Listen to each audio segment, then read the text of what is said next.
The steady trundle of tyres on dirty country roads had been driving Alex crazy. Tired, too many hours on too many roads, and everything seemed to blend together.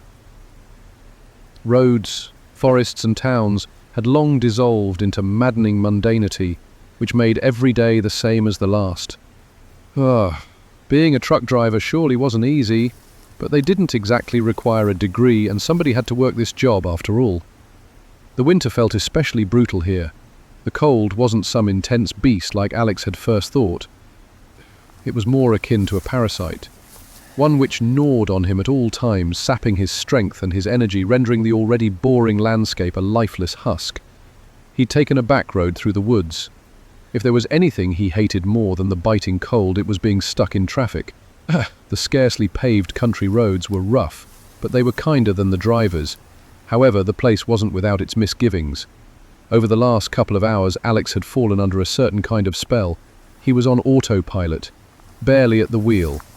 Despite this, Alex was just persistent enough to keep driving until he found his way back to a decently sized town.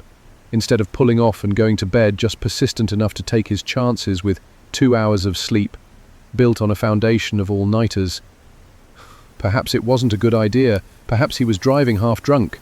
If Alex could have thought better, he likely would have, but that was beyond helping now. It was a frigid night. The stars blocked out by clouds, a small amount of snow drifting down. To Alex, little else mattered beyond what could be caught in his headlights. It was deep in the night when Alex laid his eyes on something pale and white amidst the lumps of faded leaves. He took a double take, and it was not the low light or his mind which deceived him. He saw plainly a young woman, no more than 20 years old, in a white gown that was more draped than worn. Her hair was twisted into slip knots, and her skin was paler than the dusting of snow which covered the ground. Alex stopped his truck and pulled out a flashlight, breathing heavily, rushing to examine what by all measures seemed a feral woman.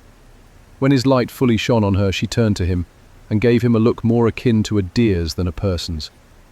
She stared blankly, like she was more focused on whether or not he was moving than who he was or what he thought. Alex asked her, concern heavy in his voice, gently, "Are you okay?" She didn't respond. Her gaze was unchanged. It was less like she didn't understand English and more like she didn't understand language at all, like what Alex said was more of a sound than a set of words. She didn't react, she didn't speak, she just walked toward Alex's truck. Alex saw that a town was just an exit away and turned to ask the woman another question. As he turned, his hand brushed up against her dress, and he was struck by a sudden and terrible realization. Though he'd brushed up against a more wispy and loose part of her gown, it was warm and leathery. What the hell? He pumped the brakes, eyes fixed on his hand, now moist with sweat, as if the woman's dress was some sort of second skin. Alex's eyes widened as they met hers. He didn't want to believe it. He couldn't believe it. Quietly, hesitantly, he asked her the question he should have asked from the very beginning.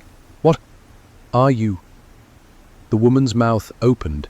No, unfurled, creaking open from far too many angles. Dozens of tongues fought to reply. Barracuda-like teeth scraped against each other as she gurgled out something between a groan and a whisper, something sharp and visceral, far from human speech. Alex's foot faltered, his body flailed. He made a sound between a yelp and a scream, too surprised to fully realize his own terror. She pounced on him like a mountain lion, and soon enough, Alex lost control of his truck, smashing into a ditch, finishing what the thing disguised as a woman had started. It dragged Alex back to its residence, always checking, always vigilant to see if any other predators were nearby. It wouldn't want anything to steal her dinner. It wouldn't want its children to go hungry.